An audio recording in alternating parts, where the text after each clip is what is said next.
good kaayo. Salamat sa pag-answer team. Ato palakpakan si Jill. Wow, very good kaayo. Tama po yung answer. Ang pagkapareha sa aming lupa o aming tubig, dito ta nakakuha sa atong mga pagkaon. So kani, maka-identify ba mo kung saan siya? Wow, very good. So mawali siya ang Mount Apo. So ang Mount Apo, nahimutan sa Davao del Sur. So nakaroon na siya diri sa atong lugar or sa atong religion. So mawali siya ang isa ka-example sa aming lupa. Next. Nabay maka-identify kung saan siya?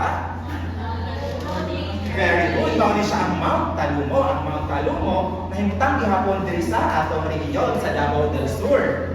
Okay, next. Sa ano napunta? Sa anyong tubig. So kanina, abay makabalo kung saan siya? Falls. Okay, so kanina siya mga ang Aliwagwag Falls nga very good. Kanina sa Katil, Davao Oriental. Next. Kani siya, ang saan kani? Davao River.